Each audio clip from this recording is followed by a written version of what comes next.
Assalamu alaikum Tato Bacho. Rath Pari as Palanquin beers stanza. Pariana? To you one moment. At my simile gamus usna. Beers a she a chop as no prunis culture as much. Prunes one ancient catch. Parosas doing stanza. Be homo meterath atmas rhyming scheme. Gaso.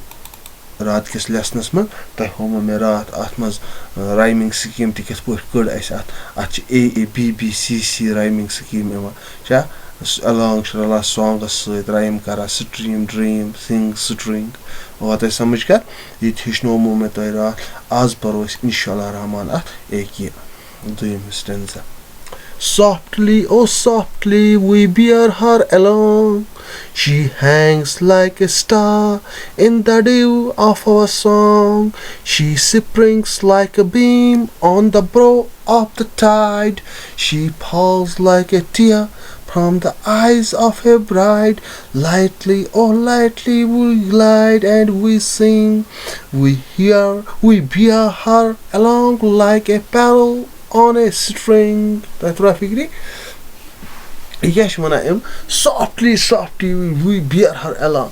Mazdar put ya session as basan bor ke ऐसा सच बासान ये अश क्या नेक कम करान अश असल कम करान क्या बड़ आराम सान सच पकना वी भी हम बर्दाश्त करते अस बर्दाश्त करान अमिस मतलब ताकि अमिस गछ न तकलीफ लगन कि अस बड़ सॉफ्टली पकना बड़ स्मूथली पकनावान छन अस महरीन अत प्लैंक्विनस मज अत जापानस मज. She hangs like a star in the dew of our song पता सच वत गेवा बह यह पकनावा युथि हसा पकनावा हैंग मतलब अलवूज यह अलवूज मज अत डंडन सह था जन हसा सुबह कि शबनमिक पे हसा प्रजलान यह महरीन सान सांगन मज like a star in the dew of our song. तह तुरा फिक्री मतलब जन हसा शबनमस मज तारक प्रजला जन हसा शबनमस मज इस सन महरीन शूब तो लूब अत जापानस मज सजा. She springs like a beam on the brow of the tide. She springs like a beam on the brow of the tide. Zan hasa sotas maz is bahar sotas maz kulen pan evan masumiyat hish asan kul loy hish asan tem kul tethay pait hasa brow of the tide. She falls like a tear from the eyes of a bride. Ya hasa matlab shabnam hu asan zan hasa it feels that it is falling like a dew. मतलब इत पे अम सुंद Amish Lot Lot ओश तो महरीन वसान कशर पे वनमो बह अमिस महरीन हसा ओश वसान क्या अमिस तम मालिनस सत्या करीब रोजम मतलब एक घर पे अमिस ब्या घर अपनावने गसन. तह तुरा फिक्र lightly O lightly we glide and we अस ना गो बसान महरीन अस जन स्विंग मतलब जन हवास मज पकनावा महरीन तो इमो मतलब गो यह महरीनस तीचा इनोसेंट तीचा यह असल महरीन अत जापानस मज यह खूबसूरत चीज यह खुदा सबन gift we bear her along like a pearl on the string अस यह इथे पे अकिस माल मज मोती की तरह है जो जापानस मज महरीन बिह यह कशर पे माल मज मोती डायमंड माल मज. अगर मैंने गोब्रो इंग्लिश पे पैराफ्रेजिंग करो चाहे गोडनुक स्टेंजा या दुयम स्टेंजा गोड करो गोडनुक स्टेंजा अगर अस रेफरेंस टू कंटेक्स्ट अत कर तेल क्या करो तेल लिखो अत इत पे. These lines are taken from the poem Palanquin Bearers.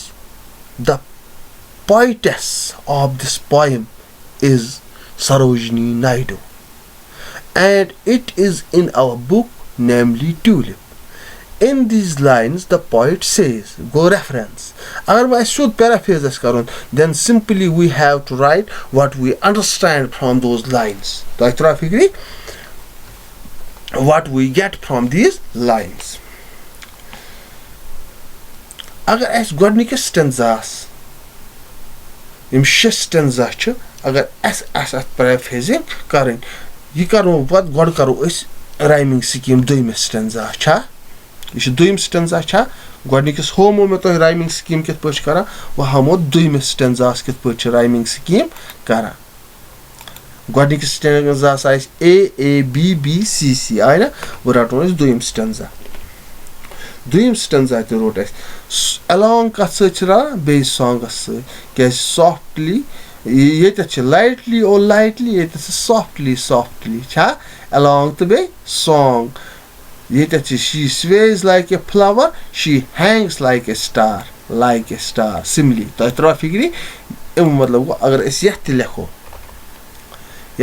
أسۍ مطلب ییٚتہِ تہِ کَرو أسۍ اے پٮ۪ٹھٕے سٹاٹ أسۍ ہٮ۪کو ڈی پٮ۪ٹھ تہِ سٹاٹ کٔرِتھ مگر یہِ چھُ دوٚیِم سٹینزا أسۍ کَرو اے پٮ۪ٹھٕے سٹاٹ یہِ چھِ اے سانگ تہِ چھِ رَلان أتھۍ سۭتۍ ایلانگَس سۭتۍ چھا یہِ تہِ گوٚو اے ٹایِڈ چھِنہٕ رَلان سانگَس سۭتۍ کینٛہہ تہٕ ایلانگَس سۭتۍ کِہیٖنۍ اَتھ لیکھو أسۍ بی مگر ٹایِڈ چھِ رَلان کَتھ سۭتۍ برٛایڈَس سۭتۍ چھِنہ رَلان ٹایِڈ کَتھ سۭتۍ چھِ رَلان برٛایڈَس سۭتۍ اَتھ تہِ لیکھو أسۍ بی سِنٛگ چھِنہٕ رَلان یِمو منٛز کُنے سۭتۍ نہٕ ایلانگَس سۭتۍ نہٕ سانگَس سۭتۍ نہٕ ٹایڈَس سۭتۍ نہٕ برٛایڈَس سۭتۍ اَتھ لیکھو أسۍ سِنٛگَس لیکھو أسۍ سی تہٕ سِنٛگ تہٕ سٹرنٛگ چھِ رَلان اَتھ لیکھو أسۍ ڈی وٕچھو اَتھ لیکھو أسۍ ڈی وۄنۍ نِمو أسۍ فار ایٚگزامپٕل رایمِنگ سکیٖم اے کیٛاہ نِمو أسۍ نِمو رایمِنگ scheme A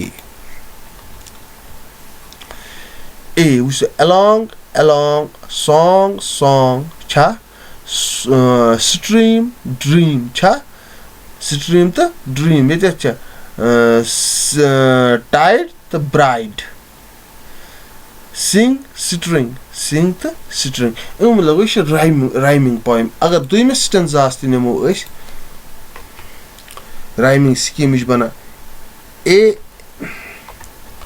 A B B C C چھا A B B C C بَنان چھِ تِمو مطلب گوٚو ہِشی رایمِنگ سکیٖم چھِ سٲرسٕے پویمہِ آمٕژ کرنہٕ ہِشی رایمِنگ سکیٖم چھِ آمٕژ سٲرسٕے پویمہِ کرنہٕ گۄڈٕنِکٮ۪ن سٹینزاہَن تہِ چھِ A B B C C دوٚیمِس سٹینزاہَس تہِ چھِ A B B C C اَمیُک مطلب گوٚو ہِشی رایمِنگ سکیٖم چھِ اَتھ آمٕژ بَناونہٕ تہٕ بیٚیہِ چھِ اَتھ منٛز سِملیٖز گٔمٕتۍ uses like a beam like a tear چھا لایک اے ٹِیَر چھا سِملی لایک اے بیٖم چھا سِملی یِم گٔے سِملی تہٕ یہِ کیٛاہ وَنان یہِ چھِ رایمِنگ سکیٖم منٛز یہِ پویِم اَمیُک مطلب گوٚو یہِ ہٮ۪کون أسۍ بَڑٕ میٖٹھِس آیَس منٛز پٔرِتھ مگر چوٗنٛکہِ مےٚ چھِنہٕ تِژھ آواز کینٛہہ بہٕ ہٮ۪کَن یہِ رِدمِک آیَس منٛز پٔرِتھ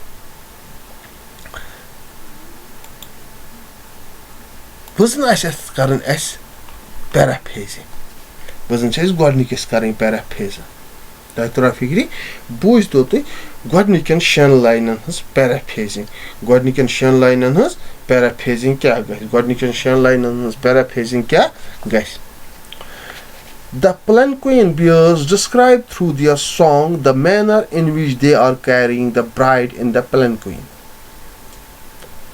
They are carrying her along very lightly. The bride sways gently as does a flower in the wind. The palanquin bearer sings as they go carry the palanquin. The bride in the palanquin skims in the same way as does a bird on the foam of a stream. She floats like a lop from the lips of a dream. The palanquin bearers say that they sing while they go gliding with the palanquin on their shoulders. While they are thus carrying along, she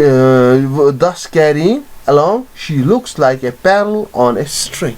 She looks like a pearl on a string. اَسہِ ٲس دوٚیمٮ۪ن لاینَن کَرٕنۍ یا یہِ کیٛاہ وَنان میانیو گوٚبرو پیرافریزِنگ دوٚیمِس سٹینزاہَس زَن آسہِ اَسہِ پیرافریزِنگ کَرٕنۍ The palanquin bearers say that they are carrying the bride in the palanquin very softly. In the dew of their song, she looks like a star hanging in the sky. She looks like a beam springing on the top of a tide. When the spring sounds, she looks like a tear falling from the eyes of a bride. The palanquin bears go gliding with the palanquin on their shoulders. While they are thus carrying the bride, she looks like a pearl on a string. और वत समझ कर इस पट हेको अत कर paraphrasing. Which is a skim go glide smoothly over something. Sway, move from side to side. Foam, go. A mass of very small bubbles formed on the surface of a liquid. Gaily go, merrily, happily. Glide go, to move easily without stopping and without efforts or noise. Dew go, drops of water that form on the ground and other surfaces outside during the night. Beam go, a line of light that shines from a bright object. Brow go, the top part of a hill or the edge of something such as a cliff or rock. But understanding the poem, what are the feelings of the palanquin bears as they carry the princess inside the palanquin? At princess with Badshah Milka tis gasa, mar zyada mahni atmaz asa yus Badshah san zanan स या बादशाह संस्कूर वो भी डोली में ही ले जाया करती थी एक जगह, उसको भी डोली में ही लिया जाया करता था एक जगह से दूसरी जगह. The feeling, they are very glad. The palanquin bearers are very glad, they are happy. They happily take the burden of carrying the bride or the princess from one place to another in their palanquin. Lightly, oh lightly we hear a song. She sways like a flower in the wind of our song. What are these opening lines of the poem suggestive of? These opening lines are suggestive that in those days in ancient India, marriages took place at very tender age, and as such it was just like a kid to be carried from one place to another place, and she was taken with care from her maternal home to her in-laws, and she was always kept in such a way that the respect was given to the bride or the princess. It suggests of our ancient culture. What is the rhyming scheme of the poem? This is the rhyming scheme of the poem. A A B B C C. A A B B C C. As I have already told you, pick out the pairs of rhyming words in the poem. Rhyming words. Here are: along song, tide, bride, sing, string. Dream, sing. Dream the stream. Stream and dream. Stream and dream. Stream the dream. These are the rhyming words of the poem. In line 4, literary devices. In line 4, the poet says, she floats like a laugh from the lips of a dream. And in line 10, she writes, she falls like a tear from the eyes of a bride. Do you think that the poet has deliberately used a device of contrast? Why? Yes, she has deliberately used this because she wants to create rhythm in the poem. Secondly, here she says that when one sees a beautiful dream, he smiles in the dream, and it is treat to watch his lips during that dream. Here he says she falls like a tear from the eyes of a bride. It is totally contrast, because when the bride goes from her home to her in-laws, she cries. That is why that is the contrast in the poem. She has done it in order to create in order to make the poem more meaningful. That is why she had done so. Similarly, ये मैंने आपको कहा है, figure of speech that compares the qualities of two objects which are not same. The poet compares flower, She hangs like a star in a dew, like a star in a dew. The poem is full of similes. Pick out others. वो मैंने आपको बताया कौन कौन सी similes है. Refrain. Poet often uses the poetic device of refrain. Refrain is a line or part of line or a group of lines repeated in the course of a poem. Do you notice that some words, lines, parts of the lines are repeated? Yes. Words have been repeated. Pick out these words that are repeated. That I have told you already told you. You have studied in the last poem about images. Read the poem and complete the following table by matching lines. अब हम skims like a bird. ये हमें complete करना है. ये मैं आपको करके दूंगा. Suggested readings: Coromandel Fisheries by Sarojini Naidu. The Queen's Rival by Sarojini Naidu. Beauties in man, they pretty eyes may roll, charms strike the slight, but merit wins the soul. Alexander Pope. ये अकवाल ज़रीन किसने कहा है? Alexander pope ने. आज इतना ही मेरे बच्चों. इंशाअल्लाह कल